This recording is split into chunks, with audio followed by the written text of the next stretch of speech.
speak to what it is that she really wants, the first most critical step is to establish a reconnection with the self, with specifically the most resourced part of themselves. Because when a woman comes to you, or when a woman comes to me, they come and this is the presenting problem and this is my issue and this is what I need to get rid of, or they're feeling stuck, stopped, can't get traction, momentum, whatever. That is a moment in time. It's the current state, but it's also transient, because deep down there is a very resourced part of you that you're actually just not connected with, and that's showing up as stuckness or as depression or as debilitating self-sabotaging behaviors. So how to tap back into the desire is to reconnect with the most resourced part of yourself. And when you begin to feel yourself and recognize, wow, there is a part of me that knows how to show up and be powerful. There is a part of me that knows how to open myself to curiosity. There is a part of me that knows how to receive. When you tap into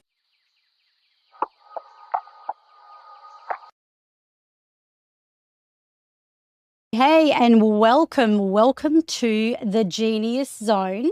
And we've got a very much needed broadcast for you today. So if you happen to be a high achiever and you feel like you're constantly rescuing other people, you're always there for the people and taking responsibility, even for those that you don't have to take responsibility for.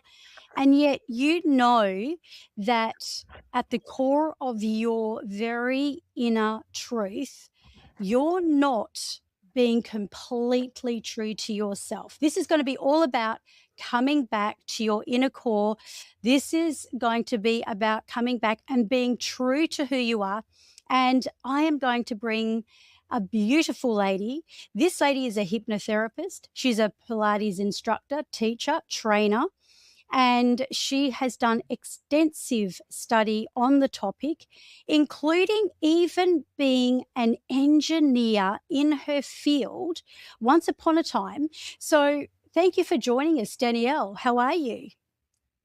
Good morning, Terry. I'm fabulous, and it's such a pleasure to join you on your show today. It's an absolute pleasure to have you here, and I think I could probably need a lot of your instruction today. So I guess what I'm going to start off with is the question, what is it about high performance women and high achievers that tend to neglect themselves and really be so busy taking care of other people that they forget who they are? An excellent entry point, Terry. Just to put this into perspective, high achieving, high performing, high functioning women actually have developed a very intelligent way to manage moving forward in life, where demands are very high. They're multitasking, they're raising families, they're pursuing challenging careers, they're working to level the playing field in our dominant male systems. Let's just leave it at that. And they're actually very good at it. That being said, there is a consequence.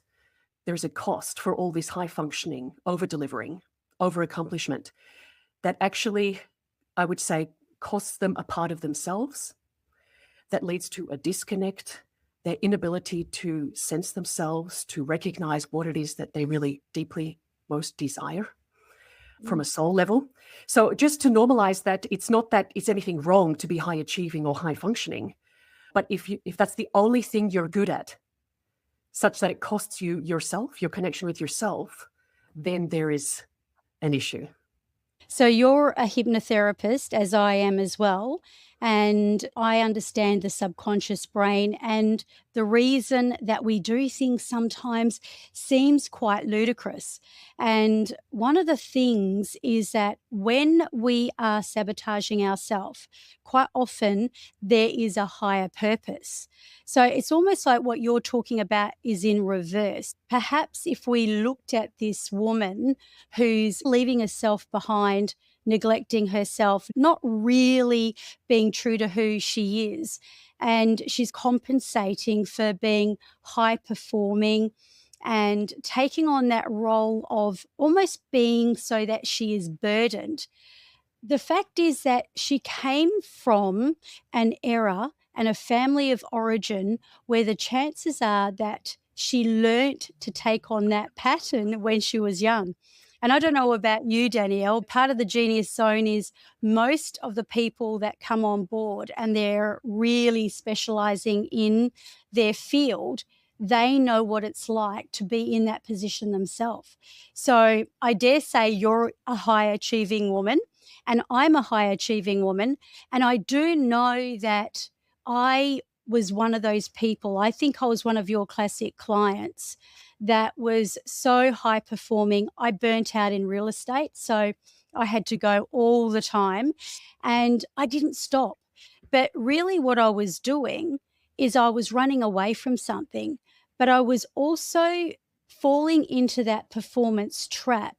Maybe because as a child, because as children, we don't really always have the true perspective of what's happening. So maybe if I was given attention, which I know I used to get a lot of attention from my father if I did well, then automatically I think, oh, if I do really well and if I achieve really high, then that's going to be great. But then it comes at a cost.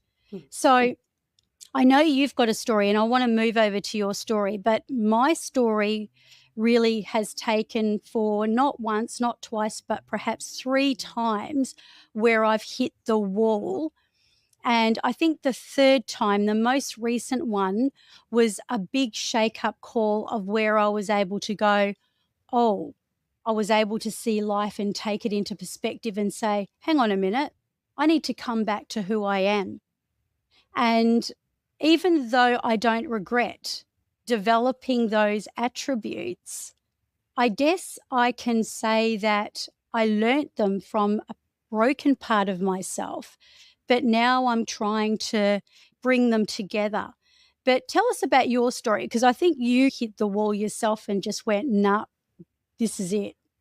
Thank you for sharing your story, Terry. I want to say that the experience you had growing up with your father, what you've shared with us is an experience that demonstrates what it means to associate love being conditional on performance, meaning when I do well or when I do what's expected, what's required of me, then it feels safe. Then I feel like I belong.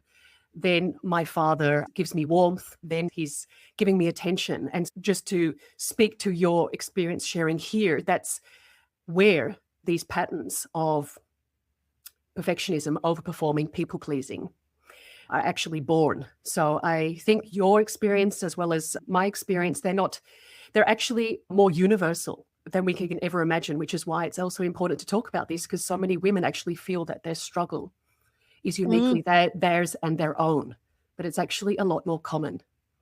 Yes, absolutely. And I always say too that really we've got to remember where we did come from. Mm. And no matter how successful we become, and many people who do become greatly successful, I think it's always a really good strategy to always just refer back. Now, one of the things you're trained in is a mechanical engineer. Yes. So I totally get that, because a mechanical engineer, you've got a very good brain, so you're able to work things out. How have you been able to bring that into your service and really bring that to light to help other women? I love this question. So my first profession was as a mechanical engineer. What does that mean?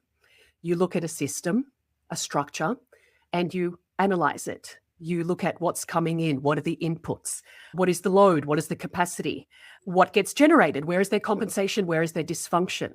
And I guess that was being applied to mechanics, machinery. But when I stopped working in industry and became a mother full time, I recognized that this lens to be analyzing systems and patterns, what's coming in, what's going out, where is their overload, where is their compensation. It was like that way of thinking was ingrained, and I began to take that with me further along my trajectory. So I became a mother, and alongside motherhood, I stepped into entrepreneurship. I built my own business. I founded my Pilates studio, and there I was drawing upon these unique lens again But my object of study was the human body.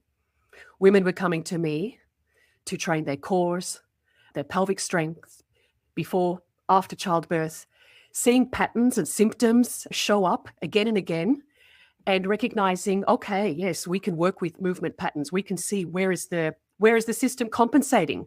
Where are we having inefficient movement and breathing that's costing you more energy than it really needs? So the systems lens thinking was already developed, and it was being applied in a movement, human body context, and of recent years, of the mind. Wow. Yeah, because as you said, you mentioned I'm a hypnotherapist. I'm also trained in transformational coaching. And that's also very much about being able to recognize what is the pattern here? Where is there leakage of capacity, of authority, of vitality, of aliveness? What's the underlying narrative? What is the cost? What is the consequence? And how do we want to use that to inform how we move forward? Well, those are some powerful questions, girl. I know one of my teachers, and she made her first million in no time, being this incredible business coach.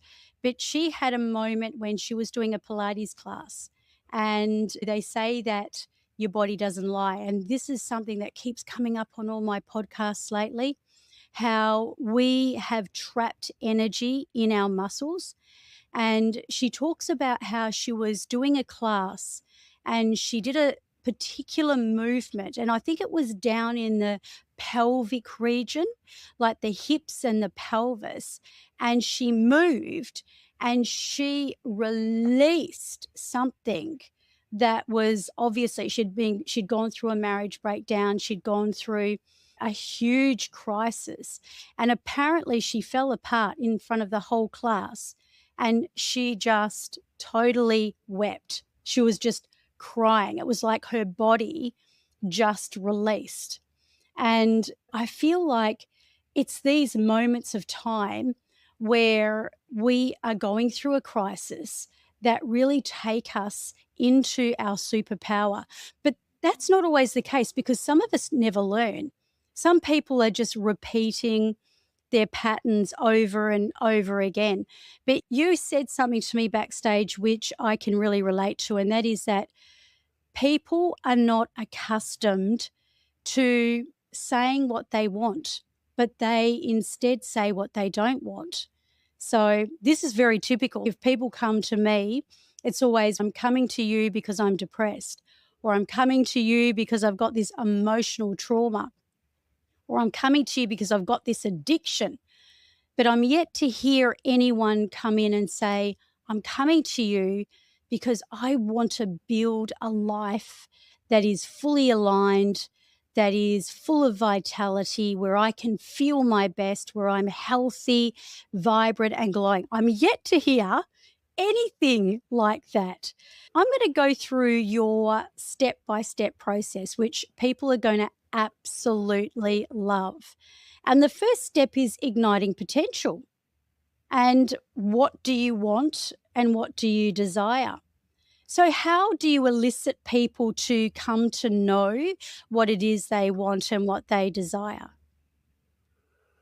Yes, what you're speaking to, Terry, is my lived experience as well, especially in the realm of high-functioning women who lack language or capacity to share with another what it is that they really most truly desire. And that is indicative of a pattern, which is a disconnection with self. And when you ask me, okay, so how do you get a woman to speak to her desire, speak to what it is that she really wants? The first most critical step is to establish a reconnection with the self, with specifically the most resourced part of themselves. Because when a woman comes to you or when a woman comes to me, they come and this is the presenting problem and this is my issue and this is what I need to get rid of. Or they're feeling stuck, stopped, can't get traction, momentum, whatever. That is a moment in time. It's the current state, but it's also transient because deep down there is a very resourced part of you that you're actually just not connected with, and that's showing up as stuckness or as depression or as debilitating self-sabotaging behaviors. So how to tap back into the desire is to reconnect with the most resourced part of yourself, And when you begin to feel yourself and recognize, wow, there is a part of me that knows how to show up and be powerful. There is a part of me that knows how to open myself to curiosity. There is a part of me that knows how to receive. When you tap into that part of yourself, then you can begin to extrapolate the vision. Wow, yeah, this is what I most deeply desire for me. This is what I'm yearning to express. This is what I most deeply want to contribute. This is what I'm longing for. But that can't happen when there is an internal disconnect. Yeah, yeah. And it's almost as if people need to hit the wall first. Do you think that a lot of people crave what they don't perceive they have? Do I think that people crave what They they don't perceive? perceive they have. If they don't perceive, like Tony Robbins, for example, so growing up, he had 4 stepfathers, apparently a very broken, dysfunctional family. They didn't really get to celebrate those celebrations that families do. So he craved to have that family life. He craved to have the ability to feed children and to give people that ability to live their fullest life and not be broken, because he grew up broken. So that's where I'm saying, do you feel that people come from their deficit? I'm going to say yes and no. I think it's actually more nuanced. I definitely feel that depending on your family of origin and what you were exposed to and what your experience was, that can definitely create, I don't want to say deficit, but can create, let's say, gaps where you feel this is where I became stunted in my growth. And I'm not suggesting that's the thought that goes through your head. It's this is what I missed out on. That's what it feels like. This is what I was craving for, but I didn't get it. And that can be a driver because it's a gap. And there is a yearning there to bridge that gap from where your growth became stunted to where this is what I'm capable of. And actually, I really have a great capacity to give myself. On the other hand, it can be that when you turn inwards and begin to recognize your own unique gifts, talents, contributions, uniqueness, that there is, I'm going to use a special word here, your entelechy, your original blueprint. Entelechy. Oh, I haven't heard of that one before. Is So that French? No, it's Greek. Oh, it's Greek. Oh, I Greek. should have known Oh, that.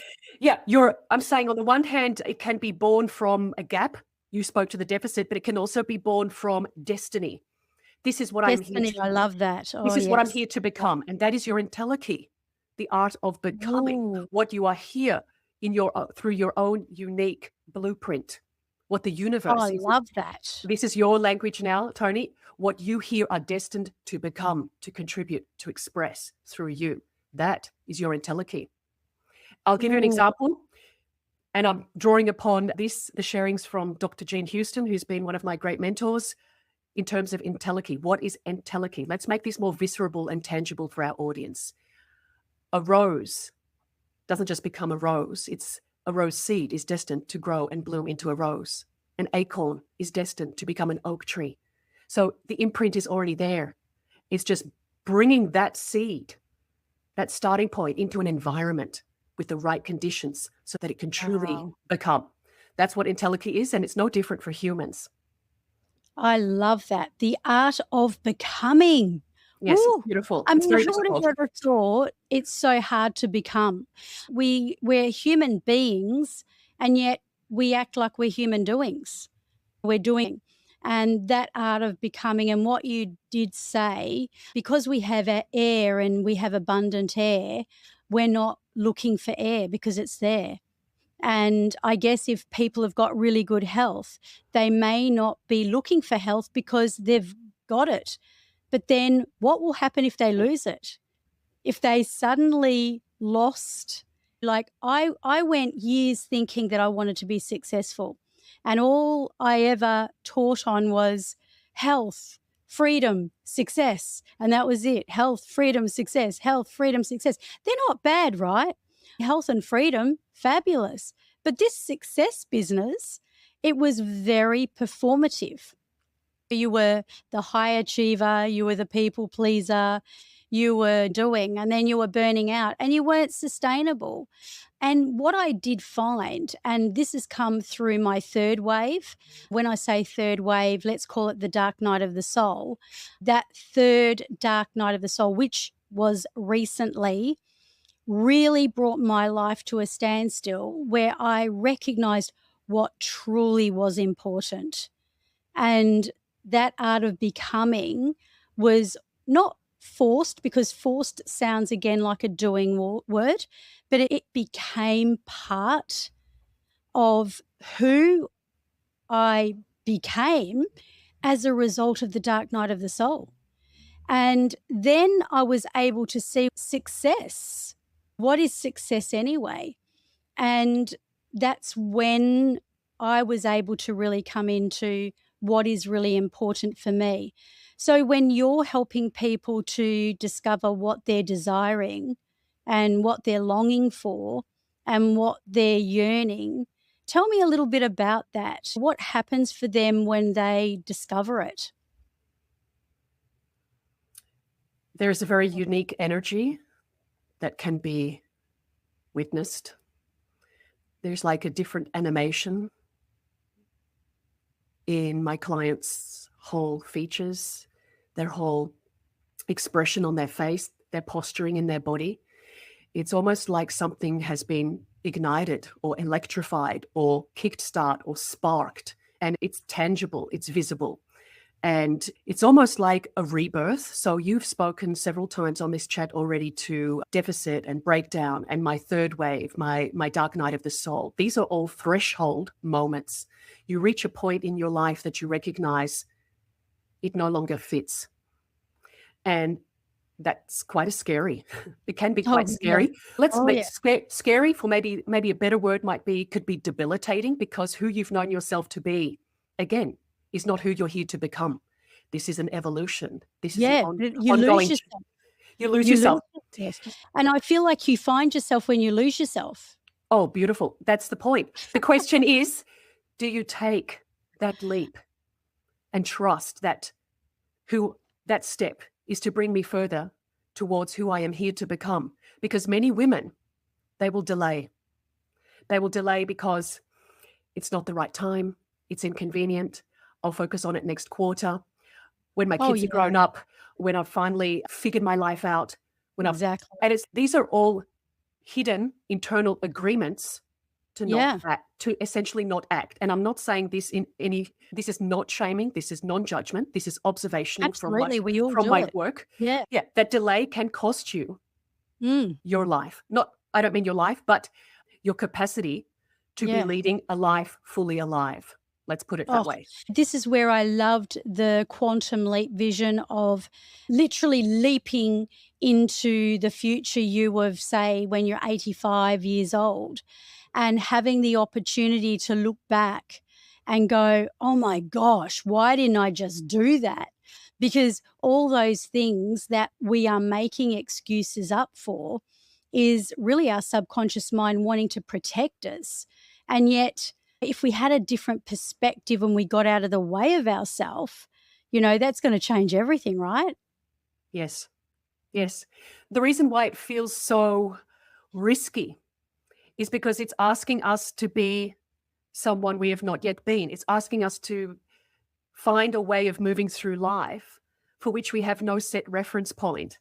That's why it feels uncertain. It feels, for some, like a threat, but it feels very risky. And at the same time, Terry, that is the growth edge. That is what's asking you. That's so good. Yeah. Yeah. That's so good. The growth edge. We're on Edge Radio, Australia. Oh my God. I love that. Yeah. Oh gosh, there's so many gold nuggets just right there.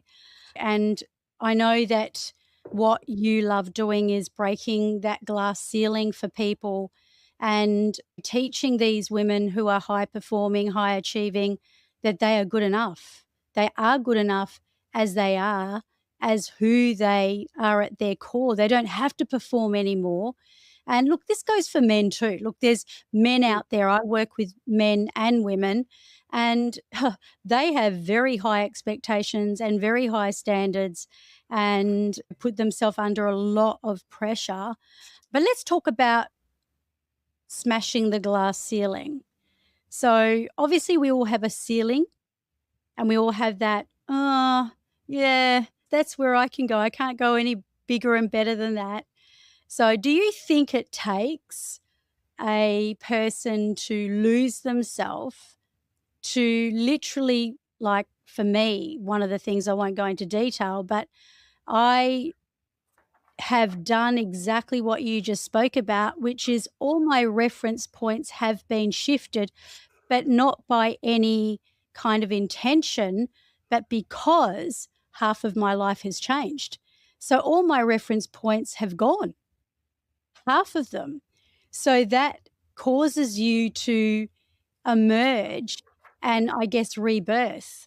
But could that be a key that if you practice the right techniques like what you're doing here, that can also help us break through that glass ceiling of limitation?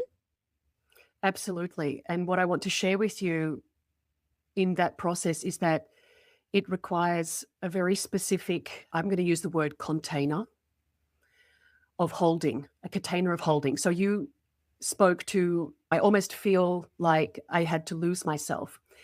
And what you were losing was your identity of that time, Oh my right? gosh. Because it's all about identity work at the end of the day.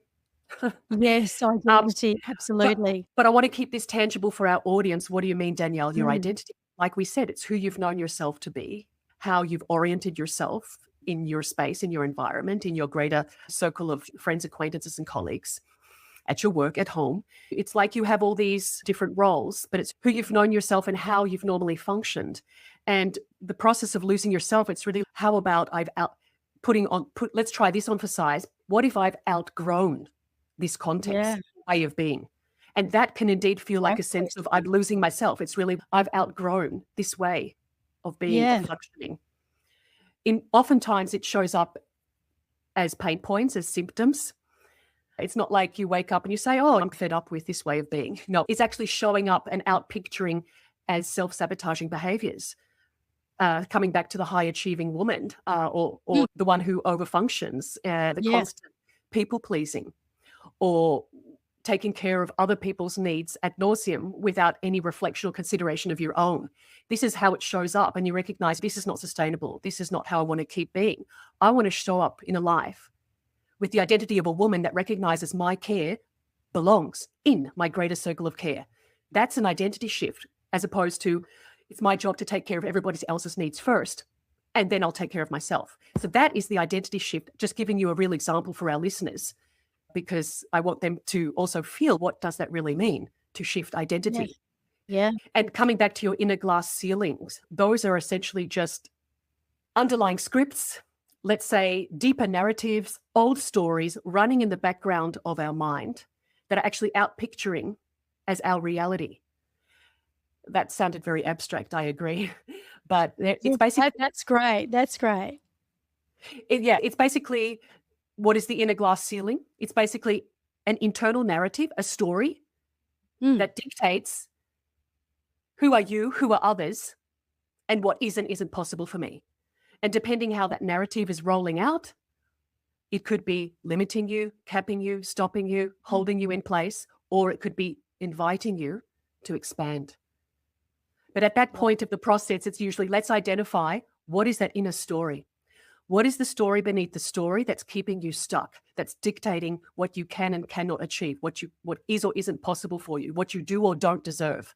That's the process of breaking the inner barrier, because there are stories there that are not serving you and your growth. And that's what it means to break that level. yeah.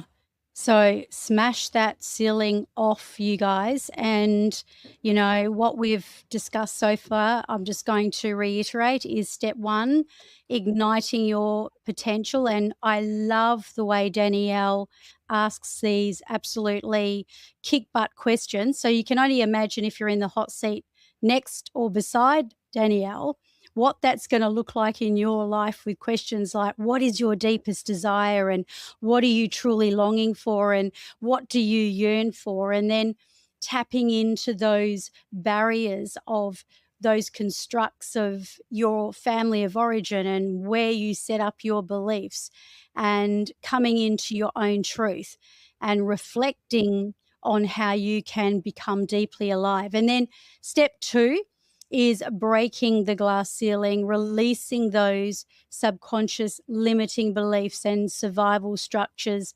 And that, as you've heard Danielle talk about, is all around your identity. Who the heck am I? You could be asking that question. Who am I? Who do I want to be? And who am I in that situation? I find myself asking that a lot. If I meet with a challenge, I will say, who am I in that role? Because I'm probably, as you're talking about, referring back to something that's triggered me, that's caused my identity to shift in that limiting belief. This is what Danielle does. And what she is going to help you do is to literally shift the needle, break through, and then we're going to come up to step 3, which is the breakthrough story.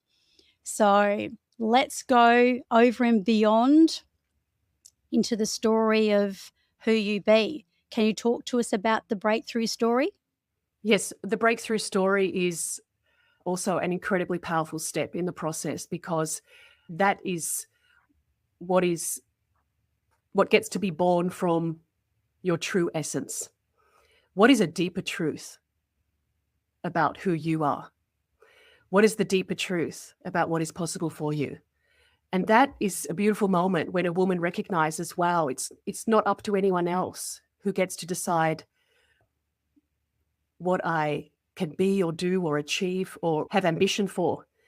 It's like a realization, I am a powerful creator, or I am an ecstatically happy woman in a beautifully growth nourishing marriage. This is what it means to have a breakthrough story. A woman begins to recognize my needs and preferences and desires matter just as deeply as those in my circle of care. And Yeah. it becomes from these almost like power statements, but they begin to create the arc of a new story, which begin to navigate then your life, specifically the behaviors of being going forward, which leads us into the next step, which I'm not sure if you Which want to I can't introduce. wait. This is the number 4 step, is very exciting.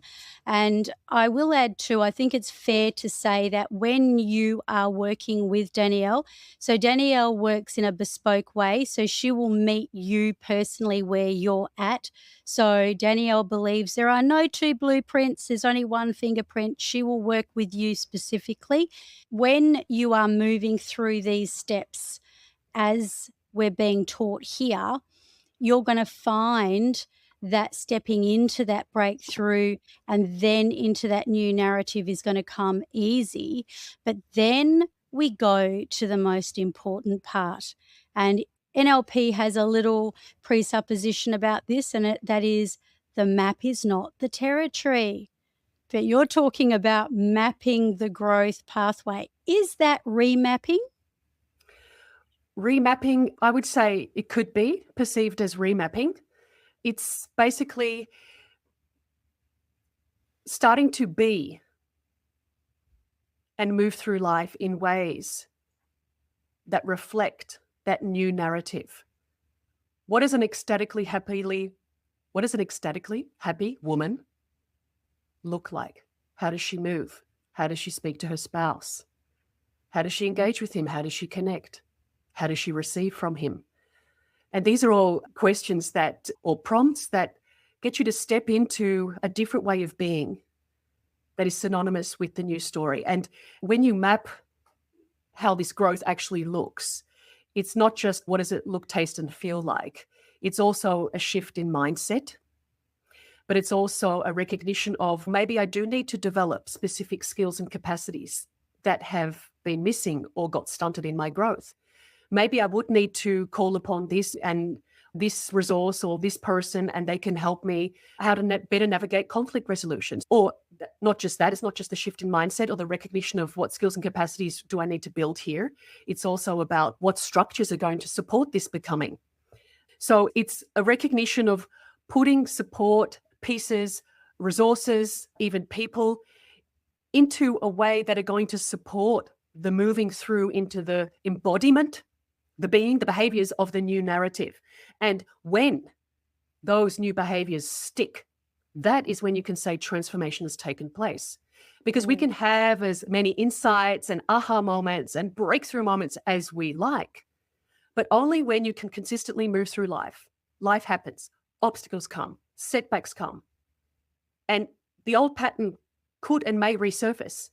When you see it, you recognize it, and you choose a different way of responding, that is when you know growth has happened. That is when transformation is beginning to stabilize.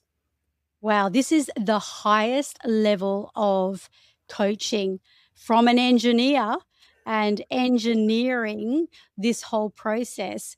And as we were talking backstage, I've got the copy here. So I love the word embodiment. So Danielle touched on embodying, and that's huge. Aligning your actions with your inner truth, because congruence is so important. Leading from essence rather than exhaustion. So this is what Danielle is all about. So she's going to teach you how to lead from your core and the center of you so it's sustainable. So you're not going to be burnt out, washed up, offshore 6 months from now, but you're going to be in that total vibrancy of your life where you can lead from essence without exhaustion, creating relationships, because Danielle understands that relationships is really the true heart of everything. So that's all rooted in authenticity. So we don't have much time for much, but I'm just going to go through the sovereign guide principle.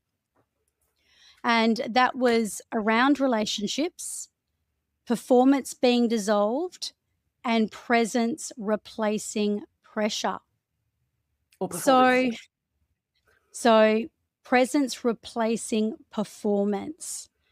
So how do people get in contact with you so that they can come into re-anchoring themselves and regulating their nervous system and reconnecting with who they truly are? Where will they find you?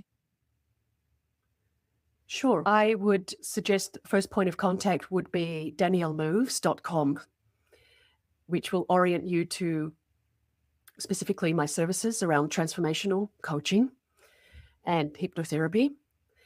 You can easily book into a conversation there. I start with a conversation with all people who are interested in this kind of work. It is deep work, and I would say trust, rapport is absolutely required. And first, it's a non-binding, non-committal conversation to test for readiness and to help you recognize or self-identify, self-locate, am I indeed standing at one such threshold?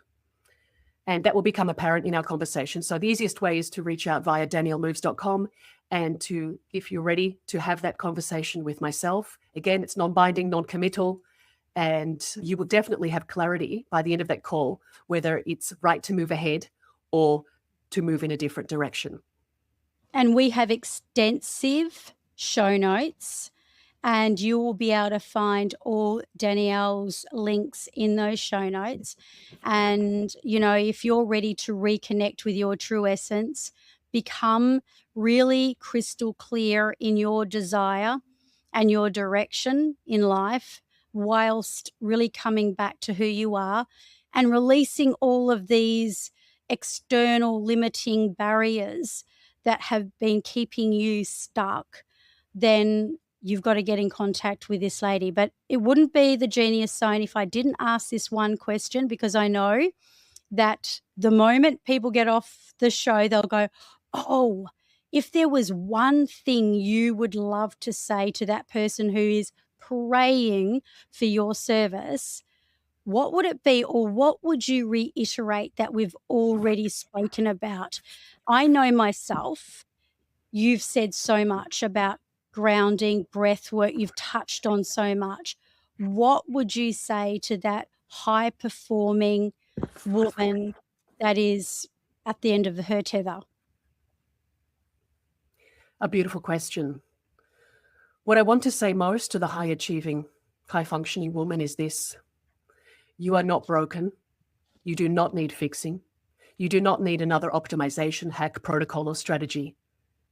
What you first need to do is to listen to yourself, to those signals that your body has been giving you for a long time, and to actually give yourself permission to respond to those signals. You already know. You already know you're on the cusp, standing at that threshold, ready to start directing your life in a way that is synonymous with your destiny path, meaning you get to choose who you become and how you want to lead your life, feeling fully alive and fully present. Wow. I tell you what, I got a lot out of this. My whole physical presence changed just by sitting in front of you and listening to your questions. Danielle, I want to thank you so much for coming on the show, and you're welcome back anytime, because I think the journey has just begun. It's been my pleasure, Terry. Thank you so much for a beautiful session. I've thoroughly enjoyed this conversation.